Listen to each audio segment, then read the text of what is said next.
તો ચાલો મિત્રો, આજે આપણે પંચકુટી શાકની ફૂલ રેસીપી લઈને આવી ગયા છીએ.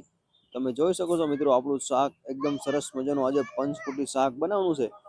તો આપણે એની તમને ફૂલ રેસીપી બતાવશું. તો આપણે આ સુર શાંતિમાં આજે સૃષ્ટિમાં સરસ મજાનો ફાર્મમાં આજે આપણે 500 માણસનો ઓર્ડર હતો. તો આપણે આજે પંચકુટી શાક બનાવવાનું છે. તમે જોઈ શકો છો મિત્રો, આપણું સરસ મજાનું શાક બની ગયું છે. આની આપણે તમને આજે ફૂલ રેસીપી બતાવશું આપણે, કારણ કે આજે 500 માણસનો ઓર્ડર છે.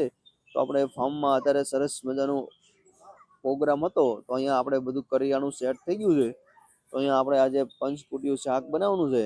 તો આપણે બપોરના લગભગ 2 વાગ્યા છે. આપણે 2 વાગે પ્રોગ્રામ ચાલુ કર્યો છે.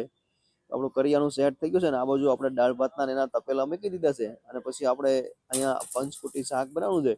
તો અમારા કારીગર લોકો સરસ મજાનું શાક બકાલું કટિંગ કરી રહ્યા છે. શાક બકાલું કટિંગ થાય પછી આપણે શાકની રેસીપી તમને બતાવશું. તો આજે સરસ મજાનો પ્રોગ્રામ હતો. તમે જોઈ શકો છો મિત્રો, સરસ મજાનું લોકેશન છે. તો આપણે પંચકુટી શાક બનાવવાની તૈયારી કરશું. તો પહેલા આપણે એમાં કેળા તળી લઈશું, પછી એમાં તળશું આપણે સકરિયા. એ બધી વસ્તુ આપણે તળી લેવાની છે. અને પછી આપણે એમાં તળશું સુરણ પણ તળી લઈશું. સુરણ તળાઈ જાય પછી બધું શાકભાજી આપણે તળીને બનાવવું છે, જેથી કરીને આપણે સરસ મજાનું શાક બને. તો અહીંયા આપણા હિંમતભાઈ કારીગર સરસ મજાનું ભાતનું આંધણ આવી ગયું હતું. તો ભાત નાખી દીધા છે. અને પછી આપણે આ સુરણ પણ આ બાજુ તળાઈ ગયું છે. અને પછી એમાં તળશું સુરતી પાપડી. તમે જોઈ શકો છો મિત્રો, પાપડી તળાઈ જાય પછી એમાં લઈશું આપણે સકરિયા પણ તળાઈ જાય એટલે પછી એમાં નાખશું આપણે બટેટા. છેલ્લા બટેટા બાકી છે. પછી આપણે સરસ મજાનો શાકનો વઘાર મેકશું. તો પહેલા એક તપેલું મૂકી દઈશું, પછી લઈશું વઘારનો મસાલો. એમાં આખું જીરું છે, તજના સોડિયા છે, બાદિયા છે, તમાલપત્ર છે અને સૂકા મરચાં છે.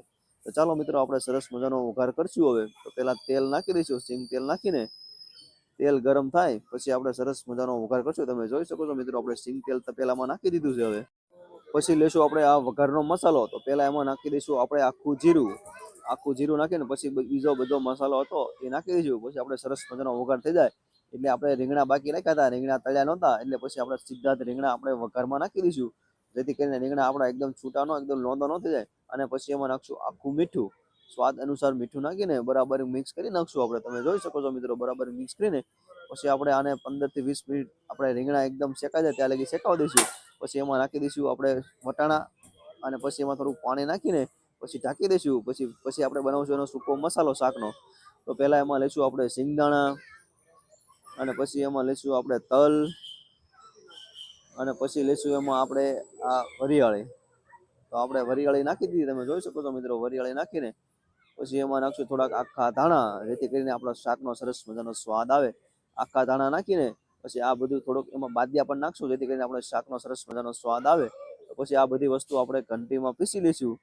આ રીતે પીસાઈ જાય પછી આપણે શાકનો બીજો મસાલો બનાવશું. તમે જોઈ શકો છો મિત્રો, બરાબર પીસાઈ જાય પછી આ બધા મસાલામાં પહેલા આપણે નાખશું પછી હળદર.